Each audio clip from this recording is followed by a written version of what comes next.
இன்றைய நிலையில் ஆண் வாக்காளர்களை காட்டிலும் பெண் வாக்காளர்களே அதிகம் என்கிறது தேர்தல் ஆணைய புள்ளி விவரம்.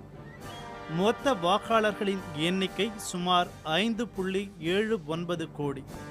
அவர்களில் பெண் வாக்காளர்கள் சுமார் 2.91 கோடி. ஆண் வாக்காளர்கள் சுமார் 2.88 கோடி. ஆண் வாக்காளர்களை காட்டிலும் பெண் வாக்காளர்கள் 3 லட்சம் பேர் அதிகம். அதாவது 1000 ஆண் வாக்காளர்களுக்கு 1008 பெண் வாக்காளர்கள் இருக்கின்றனர். 22 மாவட்டங்களில் ஆண் வாக்காளர்களை காட்டிலும் பெண் வாக்காளர்கள் அதிகம்.